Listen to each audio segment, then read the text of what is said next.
Olá, seja bem-vindo ao último vídeo da nossa série sobre NR10. Nesse vídeo, iremos abordar diversos aspectos da norma e iremos analisá-lo pedaço a pedaço, só os pontos mais importantes, para que possamos entender a norma e utilizá-la no nosso dia a dia ou mesmo no nosso serviço. Meu nome é Sérgio Eduardo, eu sou engenheiro eletricista, engenheiro de segurança do trabalho, mestre na área de energia e doutorando também na área de energia.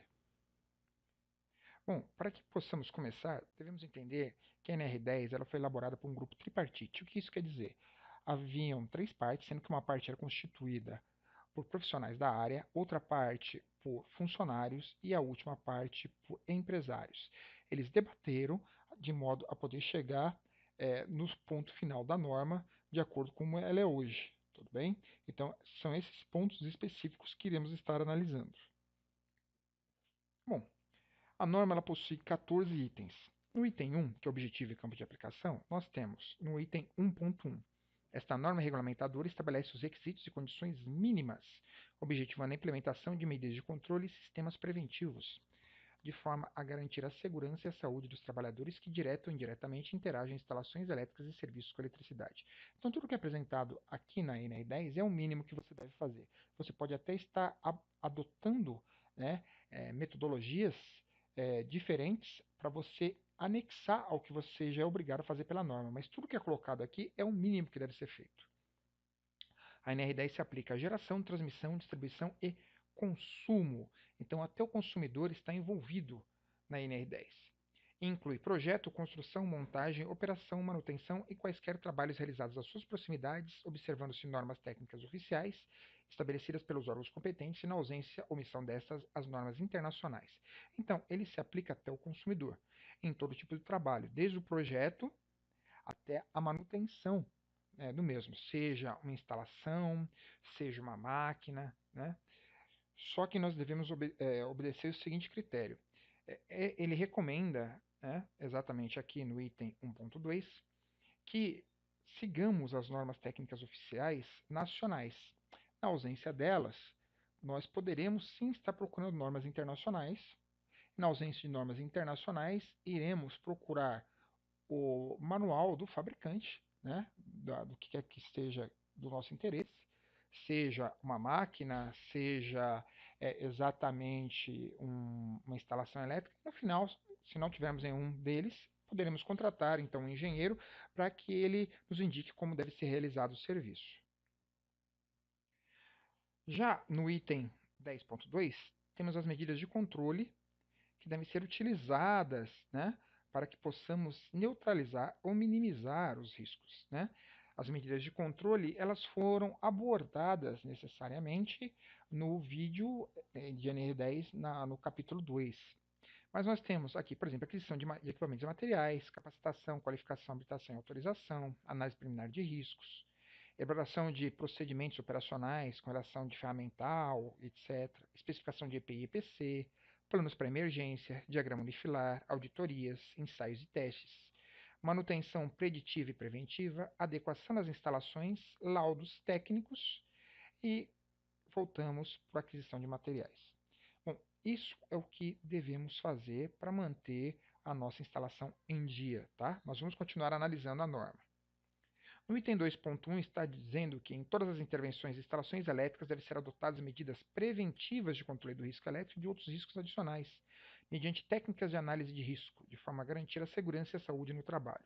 Bem, então ele já nos indica que devemos sempre estar aplicando análise de risco. A análise de risco ela não é voltada apenas para a parte elétrica, ela é voltada para qualquer tipo de serviço que você vai fazer, desde que, obviamente, haja risco, tudo bem? 2.2. As medidas de controle devem integrar-se às demais iniciativas da empresa no âmbito da preservação da segurança, da saúde e do meio ambiente. 2.3. As empresas estão obrigadas a manter esquemas unifilares atualizados das instalações elétricas dos seus estabelecimentos, com as especificações do sistema de aterramento e demais equipamentos e dispositivos de proteção.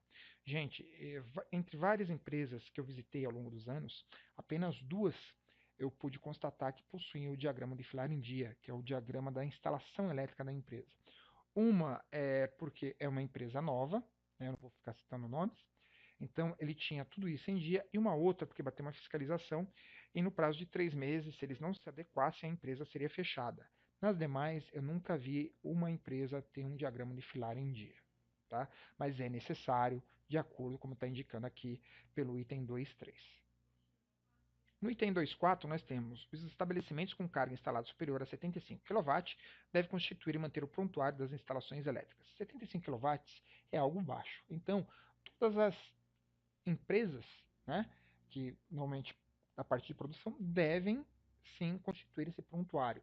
Esse prontuário são vários documentos que a fiscalização irá pedir.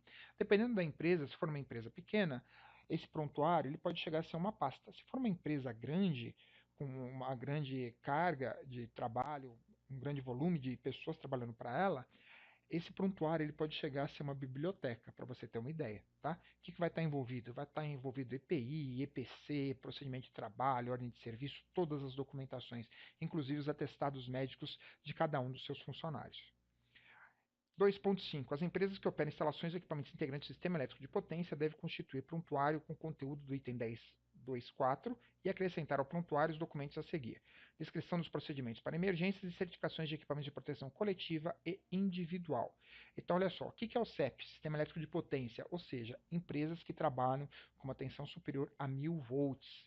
Então, nesse caso, se você tem uma subestação na tua empresa, você vai ter que, além de ter o prontuário básico, ainda inserir nessa documentação os procedimentos para emergência e todas as certificações de EPIs e de EPCs.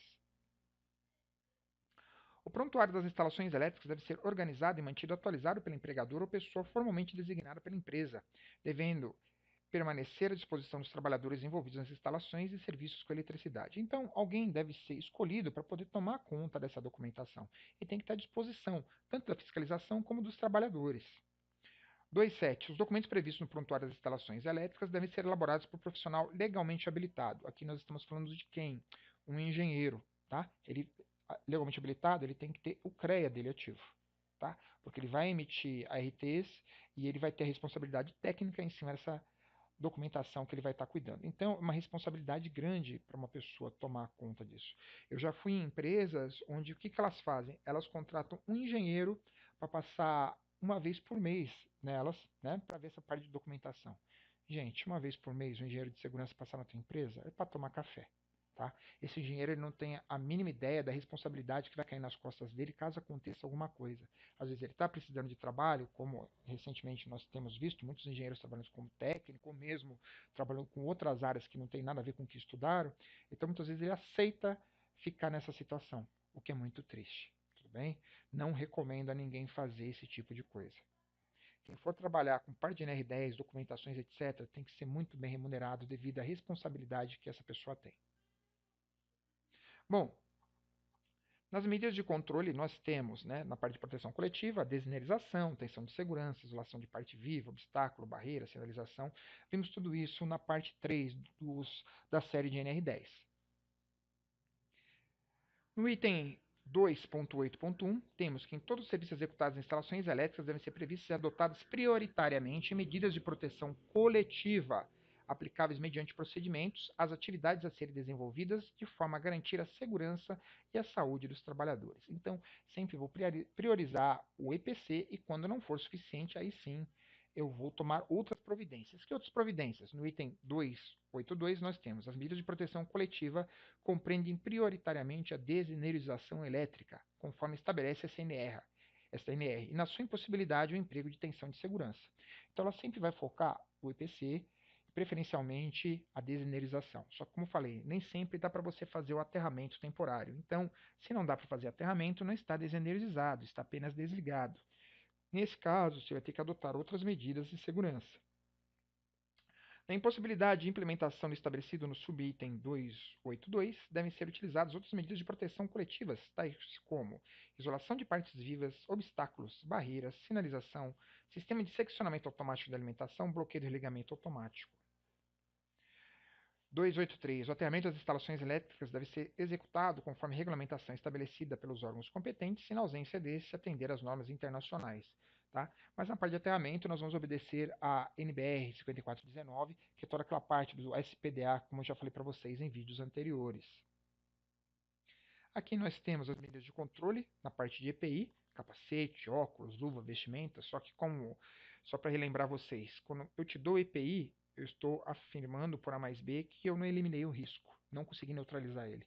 Você ainda está sujeito ao risco e o EPI é para sua segurança, tudo bem? Não deve ser focado o EPI. O EPI é complementação do EPC. 2.9.1. Nos trabalhos e instalações elétricas, quando as medidas de proteção coletiva forem tecnicamente inviáveis ou insuficientes para controlar os riscos, devem ser adotados equipamentos de proteção individual específicos e adequados às atividades desenvolvidas em atendimento à NR6. A NR6 trata só da parte de EPI. 292. As vestimentas de trabalho devem ser adequadas às atividades, devendo contemplar a condutibilidade, inflamabilidade e influência eletromagnética. Gente, a vestimenta pode ou não ser condutora. Quando que ela vai ser condutora? Quando eu vou mexer com alta e preciso me equalizar na minha rede. Isso é mais para a parte de concessionária. Normalmente ela não deve ser condutora. Além disso, ela também não pode ser inflamável, deve ser do tipo FR. E por fim, ela não pode, dentro de um campo eletromagnético, permitir que esse campo eletromagnético interaja com você e acabe te prejudicando. Tá? Item 293. É vedado o uso de adornos pessoais nos trabalhos com instalações elétricas ou em suas proximidades. Então, o que é isso? Não posso usar aliança, anel, piercing, brinco, corrente, nem nada do tipo. Não podemos esquecer também que chaves, molho de chaves também representa um perigo. Então, é muito normal hoje em dia as empresas cederem uniforme, só que sem bolso, para que o eletricista não carregue as chaves. Tá? E se você tiver pino ou prótese metálica, dependendo do serviço, você não vai mais poder executar, pelo menos na parte de manutenção elétrica. Você pode trabalhar com um projeto ou alguma outra área, mas na área necessariamente de manutenção, não. Porque a eletricidade vai estourar no ponto mais fraco, que é onde você tem pino ou prótese, e além disso, o campo eletromagnético que você estiver imerso pode ocasionar aquecimento e você vai ter queimadura de segundo e terceiro grau. No item 10.3, nós temos a segurança em projetos. Então, ele fala assim, é obrigatório que os projetos de instalações elétricas especifiquem dispositivos de desligamento de circuitos que possuam recursos para impedimento de reenergização, para sinalização de advertência com indicação da condição operativa. Então, olha só, no meu projeto eu já tenho que contabilizar esses dispositivos de desligamento, tá? Eu não posso agora fazer um projeto do nada e não pensar em toda essa parte de segurança. O projeto elétrico, na medida do possível, deve prever a instalação de dispositivo de seccionamento de ação simultânea que permita a aplicação de impedimento de reenergização do circuito. Normalmente, nós vamos ter isso aqui. Aonde? Na cabine de entrada, né? Na subestação, ou mesmo no quadro geral, né? Do meu edifício. Então, eu tenho que já pensar nisso e contabilizar no meu projeto. O projeto de instalações elétricas deve considerar espaço seguro quanto ao dimensionamento e à localização de seus componentes, e as influências externas quanto da operação e da realização de serviços de construção e manutenção. Então, olha aqui, eu tenho que considerar o espaço, porque muitas vezes, quando projetamos uma instalação, e nela vai ter o ponto energizado, muitas vezes a empresa coloca, por exemplo, o armário dos funcionários. Então, esse armário ele já está numa área que é uma zona controlada. Então, quando eu abro a porta desse armário, muitas vezes eu estou invadindo a zona de risco. Tá? Existem instalações que são feitas assim. Eu não posso fazer dessa forma. Eu tenho que considerar o espaçamento seguro, considerando as distâncias de segurança utilizadas em cima do valor específico de tensão naquele ponto. Tudo bem? Os circuitos elétricos com finalidades diferentes, tais como comunicação, sinalização, controle e tração elétrica, devem ser identificados e instalados separadamente, salvo quando o desenvolvimento tecnológico permitir compartilhamento ou respeitar as definições de projetos.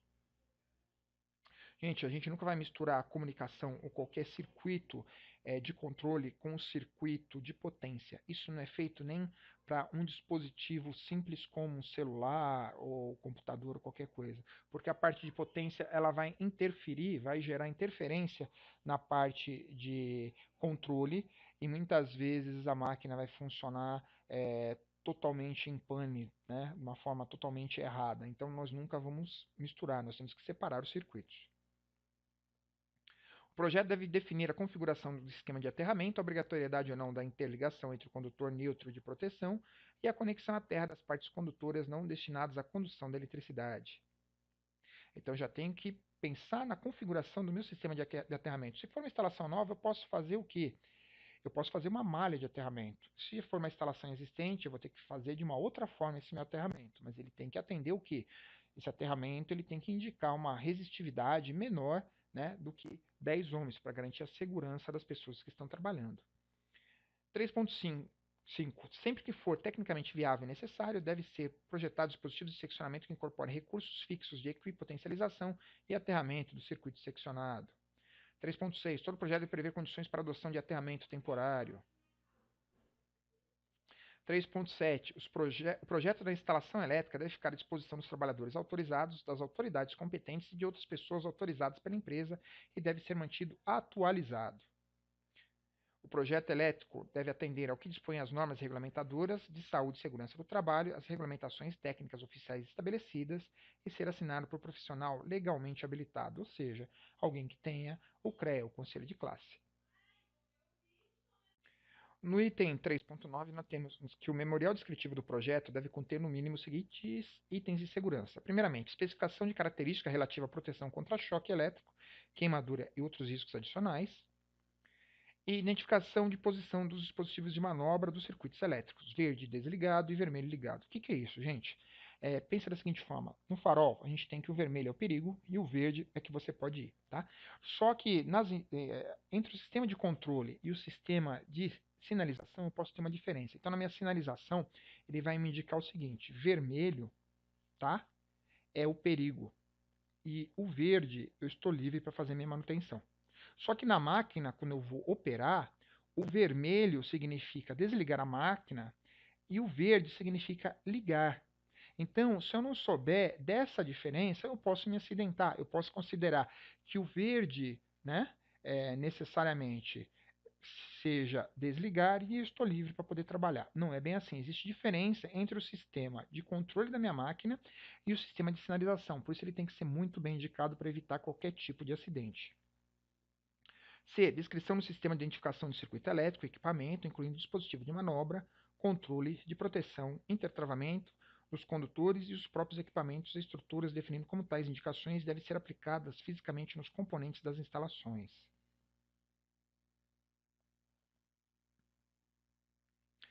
D. Recomendação de restrição e advertência quanto ao acesso de pessoas aos componentes das instalações. Então, só pessoas certas deverão ter acesso à instalação para que não ocorra nenhum tipo de acidente, para aumentar a minha segurança. Tudo bem? Precauções aplicáveis em face de influência externa. F. O princípio funcional dos dispositivos de proteção constantes do projeto, ou seja, eu tenho que informar como que está funcionando aquela minha segurança, para que a pessoa possa entender e possa manobrar os dispositivos elétricos da maneira correta. E, por fim, descrição da compatibilidade dos dispositivos de proteção com a instalação elétrica. No item 3.10, nós temos que os projetos também devem assegurar que as instalações proporcionem aos trabalhadores iluminação adequada e uma posição de trabalho segura, de acordo com a NR17, ergonomia. Então, o que isso quer dizer? Se eu for ter um trabalho à noite, ele tem que ter iluminação adequada. Se eu não tiver iluminação adequada, eu não posso estar trabalhando. Da mesma forma, eu tenho que pensar numa posição de trabalho segura, que disponha dos membros superiores livres para a realização dessa tarefa. Então, aqui, olha só. Essas formas de trabalho não devem mais ocorrer. O operador aqui está em pé, quase não consegue fazer o serviço, né? Ele está na ponta do pé, então é muito perigoso para ele. E essa outra aqui, à direita, o trabalhador mal consegue enxergar o que está fazendo. Mas mesmo indicando para vocês que não deve ocorrer esse tipo de coisa, ainda ocorre. Tá? Você tem muitos painéis que ainda são montados dessa forma e acabam prejudicando quem vai fazer a manutenção. No item 10.4, nós temos a segurança na construção, montagem, operação e manutenção. Então, item 4.1. As instalações elétricas devem ser construídas, montadas, operadas, reformadas, ampliadas, reparadas e inspecionadas de forma a garantir a segurança e a saúde dos trabalhadores e dos usuários, e serem supervisionadas por profissional autorizado, conforme dispõe esta NR. Então, autorizado é alguém que trabalha para a empresa, tudo bem? 4.2. Nos trabalhos e nas atividades referidas devem ser adotadas medidas de prevenção destinadas ao controle dos riscos adicionais, especialmente quanto à altura, confinamento, campo elétrico e magnético, explosividade, umidade, poeira, fauna, flora e etc. Então, o que é isso? Eu tenho que contabilizar no meu risco elétrico. Se eu tiver outros riscos adicionais, eles também deverão ser controlados. 4.3. Nos locais de trabalho só podem ser utilizados equipamentos, dispositivos e ferramentas elétricas compatíveis com a instalação elétrica existente, preservando as características de proteção, respeitada a recomendação do fabricante e as influências externas. Né? Então, só posso utilizar equipamentos compatíveis com a minha instalação. Quando eu te dou o multímetro do Paraguai, aquele cinza ou amarelo, eu estou te dando algo que é muito perigoso para o seu serviço. Então, eu tenho que ter a consciência que eu só posso permitir que o meu trabalhador trabalhe com ferramentas e equipamentos certificados. 431. Os equipamentos, dispositivos e ferramentas que possuem isolamento elétrico devem estar adequados às tensões envolvidas e serem inspecionados e testados de acordo com a regulamentação existente ou recomendação dos fabricantes. 4.4. As instalações elétricas devem ser mantidas em condições seguras de funcionamento e seus sistemas de proteção devem ser inspecionados e controlados periodicamente, de acordo com a regulamentação existente e definições de projeto. 441. Os locais de serviço elétrico, compartimentos e invólucros de equipamentos e instalações elétricas são exclusivos para essa finalidade, sendo expressamente proibido utilizá-los para armazenamento ou guarda de quaisquer objetos. Por que isso? Muitas vezes você tem na subestação o pessoal da faxina guardando vassoura, rodo ou qualquer equipamento de limpeza. Você tem operadores de máquinas na parte de produção guardando alimentos dentro da máquina para que outros operadores não peguem o seu lanche. Então isso é totalmente errado, isso é proibido. Se a pessoa for pega fazendo isso, ela será advertida e se continuar fazendo, ela deverá ser mandada embora, porque isso é um grande perigo, tanto para quem está fazendo como para os demais trabalhadores. 4.5. Para atividades de instalações elétricas, deve ser garantir ao trabalhador iluminação adequada e uma posição de trabalho segura, de acordo com a NR 17, ergonomia. Lembra, vimos isso na parte de projeto, e ele fala aqui também, na parte de manutenção e operação, também tem que priorizar iluminação e ergonomia. 4.6. Os ensaios e testes elétricos laboratoriais de campo, comissionamento de instalações elétricas devem atender à regulamentação estabelecida nos itens 10.6 e 10.7. E somente podem ser realizados por trabalhadores que atendam às condições de qualificação, habilitação, capacitação e autorização. Gente, ensaio e teste laboratorial, normalmente, quando a gente está falando assim em termos de um EPI, é feito numa empresa que possa emitir laudo. Porque não adianta você, até pode fazer na tua empresa, você pode até ter o equipamento, mas ele não é válido. Você tem que fazer isso numa empresa que te permita você emitir um laudo dessa instalação. Tudo bem? Novamente, ele fala para mim dispor de membros superiores livres para que isso não ocorra nessa posição insegura durante a realização da manutenção.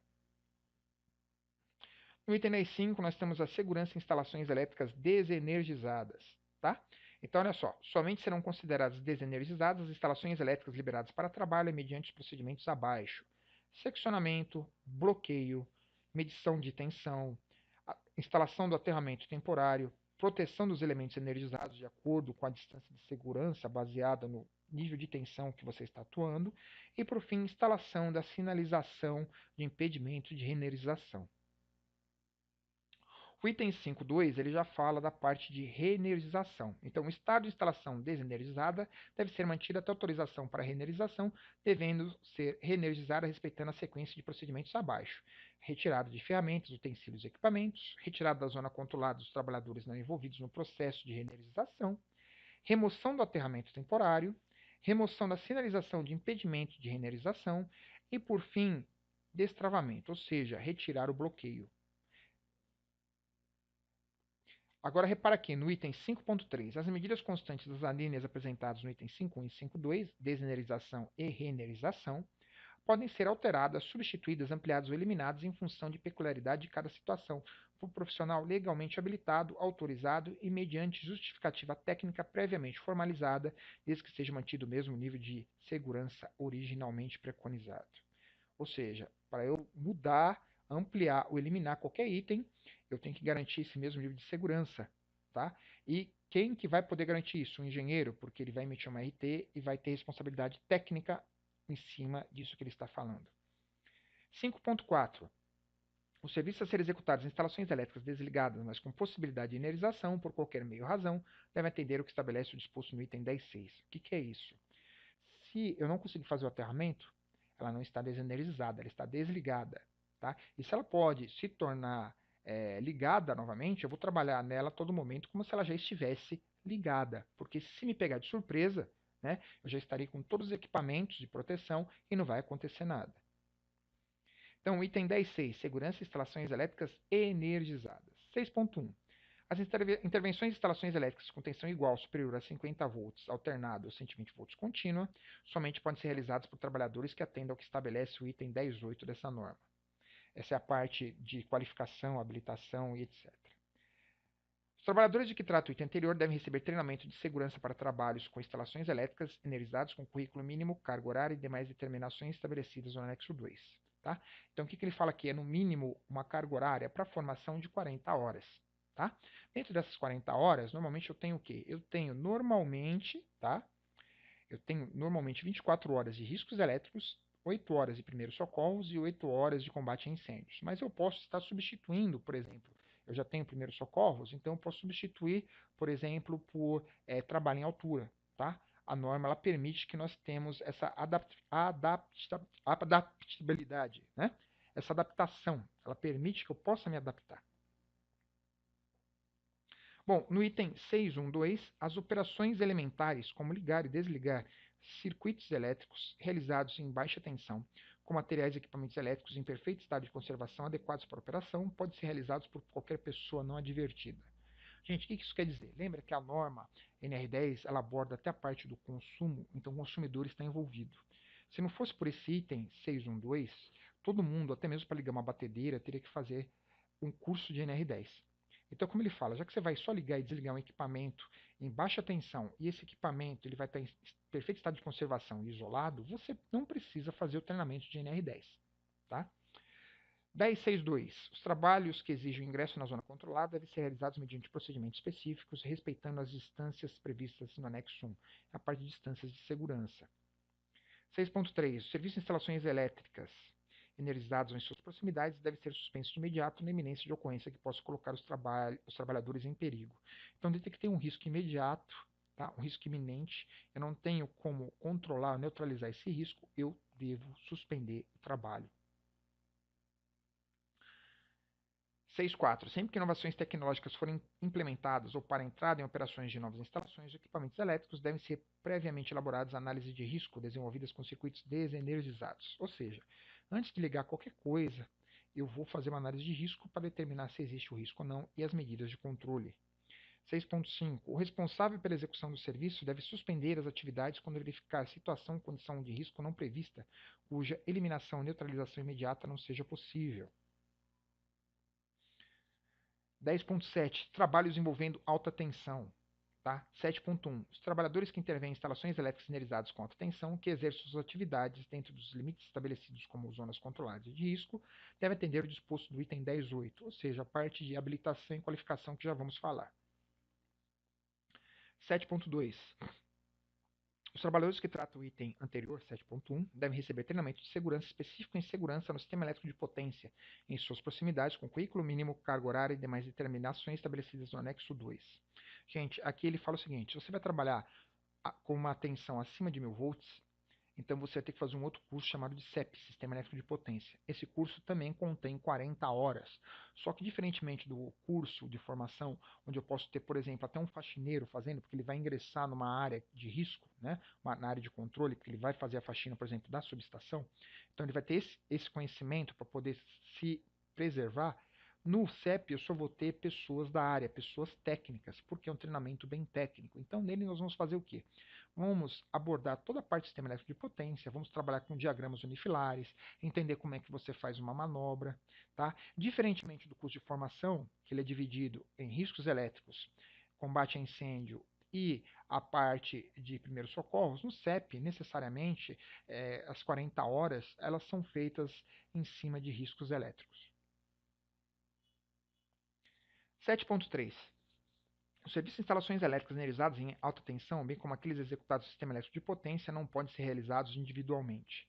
Gente, esse é um item polêmico, né? Como já falei anteriormente, individualmente quer dizer o seguinte, tem que ser no mínimo 2. Só que quem são essas duas pessoas? A norma ela não fala. Eles tiveram que fechar e fecharam ela devido à pressa do grupo tripartite, porque é muita discussão, muitas pessoas discutindo. Eles tiveram que fechar para cumprir a meta, né, do cronograma. Então, esse item ficou faltando. Os outros países, né, normalmente, que também tem todas essas normas para trabalhar com baixa e com alta, é dito que é no mínimo 2, só que o segundo tem que conhecer tecnicamente tanto ou mais do que aquele que vai estar realizando a tarefa. Por quê? Para garantir a segurança dessa pessoa. Aqui entende-se que é no mínimo dois, então eu posso mandar um eletricista e um faxineiro, um eletricista e um guardinha. Não, não deveria ser assim, tá? Mas se ele fizer, ele vai estar atendendo a norma, porque aqui nesse ponto ela não é bem específica. Esse ponto ele deixa a desejar. Item 7.4. Todo trabalho de instalação elétrica energizada em AT, bem como aqueles que interajam com o CEP, né, somente pode ser realizado mediante ordem de serviço específica para a data e local assinada por superior responsável pela área. Então, eu tenho que fazer o quê? Para cada serviço elétrico, eu tenho que abrir uma ordem de serviço. Eu não posso deixar de abrir essa ordem de serviço. 7.5. Antes de iniciar trabalho em circuitos energizados em AT, o superior imediato e a equipe responsável pela execução do serviço devem realizar uma avaliação prévia, estudar e planejar as atividades e ações a serem desenvolvidas de forma a atender os princípios técnicos básicos e as melhores técnicas de segurança e eletricidade aplicadas ao serviço. Gente, para alta, como eu falei, tem que ir pessoas que conhecem, o risco é muito grande. Normalmente na concessionária, no veículo de manutenção, vão 5 eletricistas. Tá? Só que entre os 5, um é o supervisor, ele não vai fazer a manutenção, ele só vai supervisionar a manutenção. Um outro eletricista, ele é o motorista, então ele não vai fazer a manutenção, ele só vai dirigir. Então, 3 acabam sempre executando o serviço. Só que eles não vão do nada, eles vão verificar EPI, EPC, as condições do clima, né? Porque ele tem que estar com uma umidade abaixo aí de pelo menos 80% para garantir a segurança. Ele vai medir, testar eletricamente a rigidez elétrica dos seus EPIs, né? Das suas ferramentas. Então, é uma coisa complicada, a pessoa não vai do nada. 7.6. O serviço de instalações elétricas energizadas em AT somente pode ser realizado quando houver procedimento específico, detalhado e assinado por profissional autorizado. Então, eu tenho que ter procedimento para trabalhar com alta, devido ao alto risco dessa instalação. 7.7. A intervenção em instalações elétricas energizadas em AT, dentro de limite estabelecido como zona de risco, conforme anexo 1, somente pode ser realizada mediante a desativação, também conhecida como bloqueio dos conjuntos e dispositivos de religamento automático do circuito, sistema ou equipamento. Gente, às vezes você tem duas entradas de tensão, você tem duas concessionárias. Se uma falhar, você passa para outra. Isso daí já é feito de maneira automática. Então, eu tenho que desligar e garantir que quando esse meu trabalhador for executar o serviço dele, essa rede esteja desligada para que ele possa fazer o aterramento e assim garantir a sua segurança. 7.71. Os equipamentos dispositivos desativados devem ser sinalizados com identificação da condição de desativação conforme procedimento de trabalho específico padronizado. Então, eu tenho que sinalizar a condição desses meus dispositivos para que qualquer pessoa possa observar e mesmo assim, eu sinalizando, a pessoa mesmo assim deve confirmar se está desativado ou não utilizando o medidor, tá? 7.8. Os equipamentos, ferramentas, dispositivos isolantes ou equipados com materiais isolantes destinados ao trabalho em alta tensão devem ser submetidos a testes elétricos ou ensaios de laboratório periódicos, obedecendo às especificações do fabricante, os procedimentos da empresa e na ausência desses anualmente. Então, quando você não souber de quanto tempo você vai mandar fazer um teste de revalidação elétrico, é no mínimo uma vez por ano, tá? Mas tem equipamentos que vai requerer que seja feito a cada 6 meses. A exemplo, por exemplo, da luva, né, isolante. 7.9. Todo trabalhador em instalações elétricas energizadas em AT, bem como aqueles envolvidos em atividades no CEP, devem dispor de equipamento que permita comunicação permanente com os demais membros da equipe ou com o centro de operação durante a realização do serviço. Então, eu tenho que ter comunicação permanente. Eu não posso ir do nada para executar esse serviço. Muitas vezes, o acidente ocorre exatamente pela falta de comunicação, tá? Agora, item 10.8. Habilitação, qualificação, capacitação e autorização. Bom, 8.1. É considerado trabalhador qualificado aquele que comprovar conclusão de curso específico na área elétrica, reconhecido pelo Sistema Oficial de Ensino. Como que eu comprovo isso? Diploma. Você fez um curso, você tem um diploma, você é qualificado. Tudo bem? 8.2. É considerado profissional legalmente habilitado, trabalhador previamente qualificado e com registro no competente conselho de classe. Então, é o quê? A pessoa que tem registro no CREA. O habilitado, ele tem necessariamente que ter a qualificação e ser reconhecido no CREA. Novamente uma pergunta. O eletricista é habilitado? Não. O CREA não reconhece a profissão de eletricista. Então, ele nunca vai ser habilitado. Ele, no máximo, ele pode ser qualificado. Tudo bem? 8.3. É considerado trabalhador capacitado aquele que atende às seguintes condições simultaneamente: receba capacitação sob orientação e responsabilidade profissional habilitado e autorizado e trabalhe sob responsabilidade profissional habilitado e autorizado.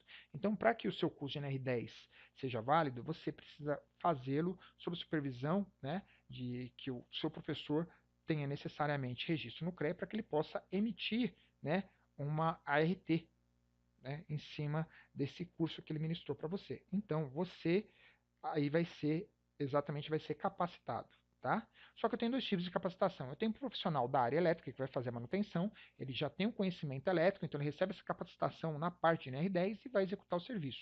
E eu tenho aquele trabalhador, a exemplo, por exemplo, de um faxineiro, que ele não tem conhecimento elétrico nenhum. Então eu capacito ele para fazer a limpeza, né, numa área de risco, mas ele vai ter que trabalhar sob a responsabilidade de um profissional habilitado e autorizado.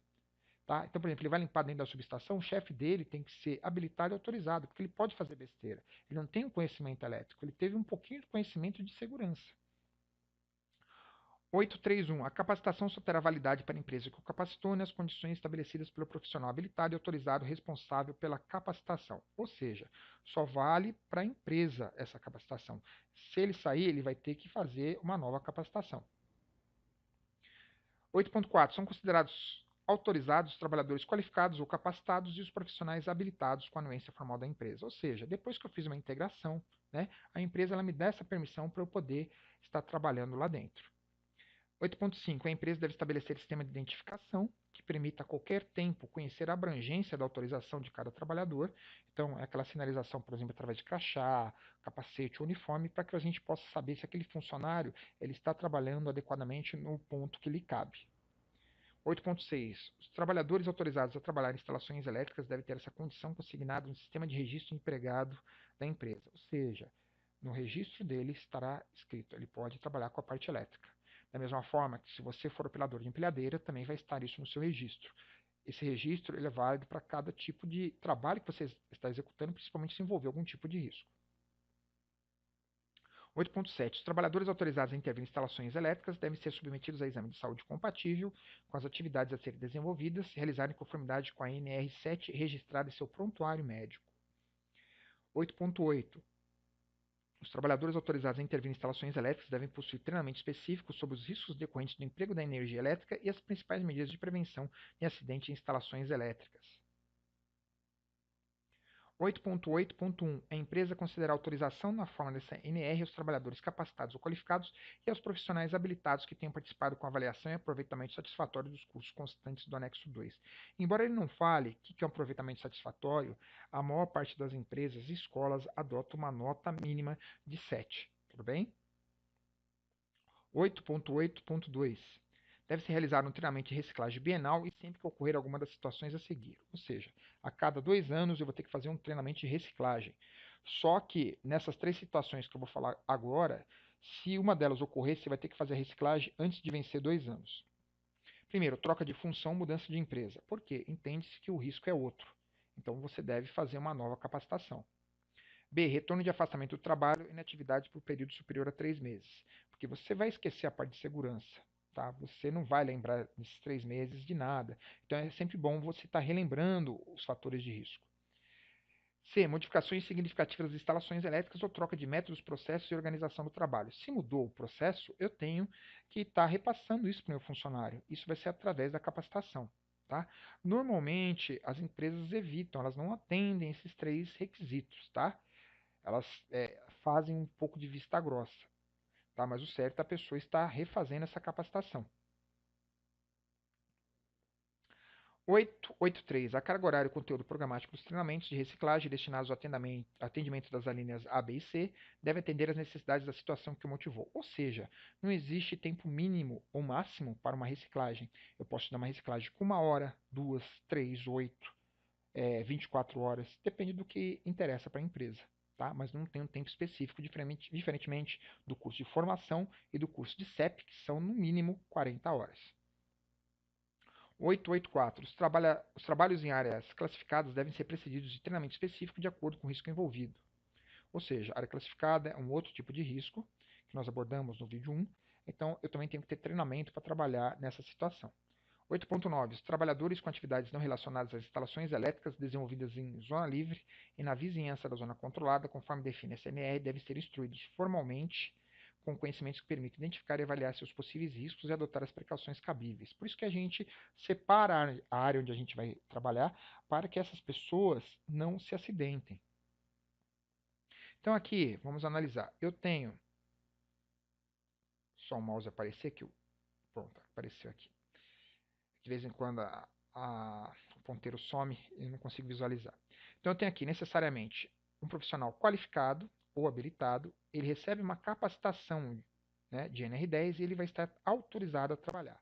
Da mesma forma, eu posso ter uma pessoa leiga, ele é capacitado no curso de segurança com NR10 e ele também vai ter autorizado a trabalhar pela empresa, mas ele tem que ter supervisão constante, né, para garantir que nada aconteça com ele.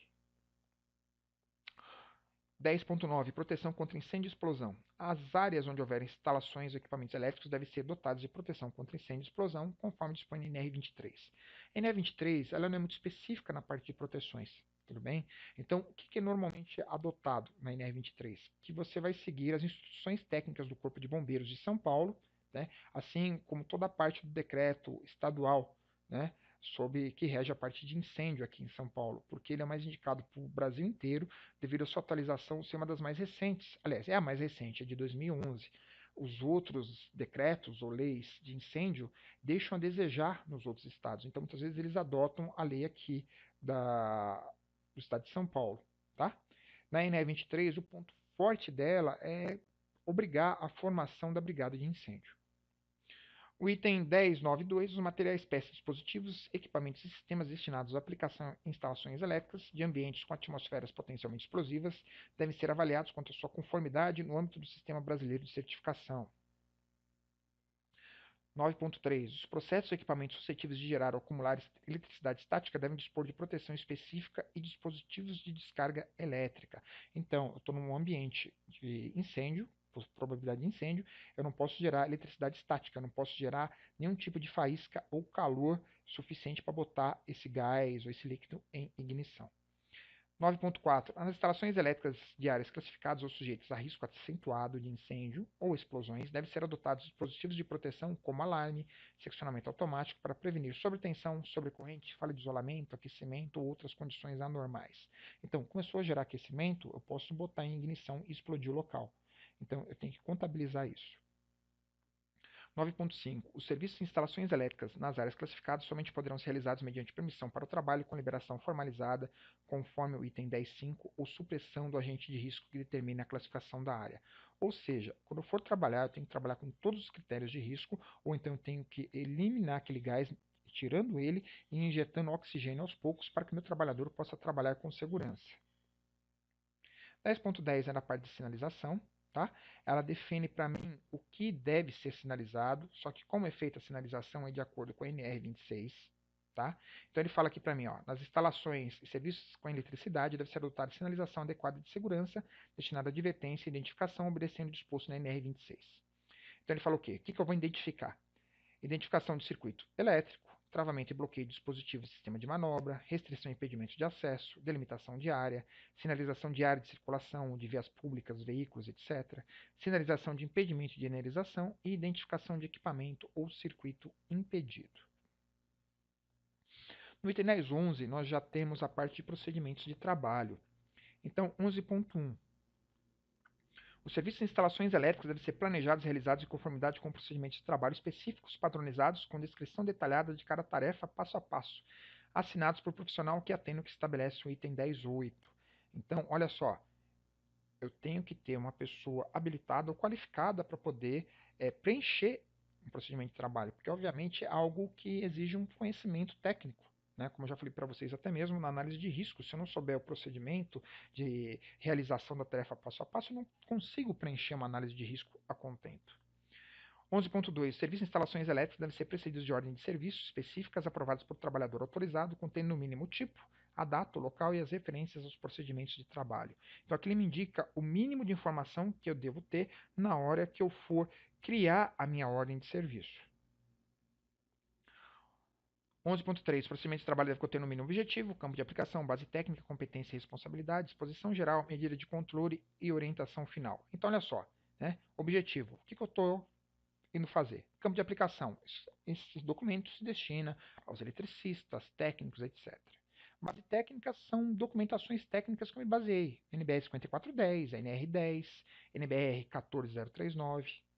Competência e responsabilidade é o que o trabalhador deve conhecer, o que ele deve ser formado, tudo bem?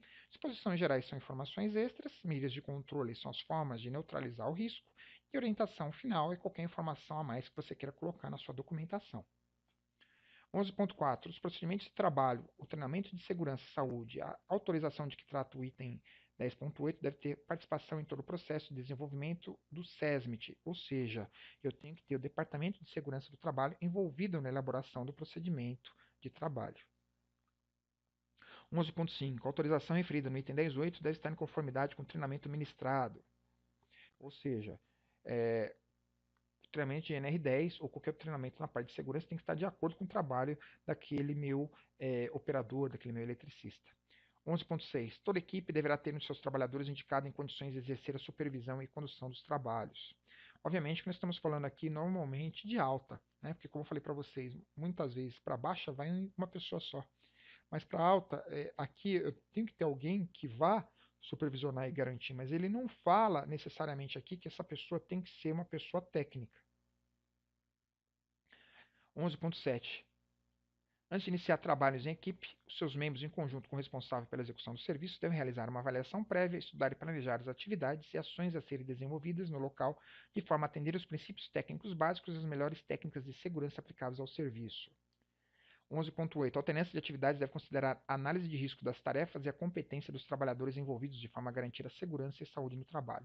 Ou seja, eu tenho os eletricistas, eles vão fazer uma rotação, mas eles muitas vezes não podem estar atuando, né? Necessariamente fazendo essa troca. Eu tenho que ter o quê? Se esse eletricista ele não tem essa capacidade, essa maturidade para poder fazer essa alternância, ele sempre vai fazer o trabalho e o outro eletricista vai fazer sempre a supervisão. Tá? Mas se eu tiver dois eletricistas que têm essa maturidade, essa competência, eles podem estar alternando. Ó, hoje eu vou fazer a supervisão e você faz o serviço e amanhã a gente inverte. Item 10.12. Situação de emergência. As ações de emergência que envolvam as instalações do serviço com eletricidade devem constar do plano de emergência da empresa. Gente, eu não posso ter um plano para emergência depois que a emergência ocorreu. Eu sempre tenho que estudar antes do início de operação de qualquer coisa, para caso ocorra uma emergência, eu já esteja preparado. 12.2. Os trabalhadores autorizados a estar aptos a executar o resgate e prestar primeiros socorros aos acidentados, especialmente por meio de reanimação cardiorrespiratória. Eis o motivo porque você vai ter uma parte do curso de primeiros socorros, tá? 12.3. A empresa deve possuir métodos de resgate padronizados e adequados às suas atividades, disponibilizando os meios para sua aplicação.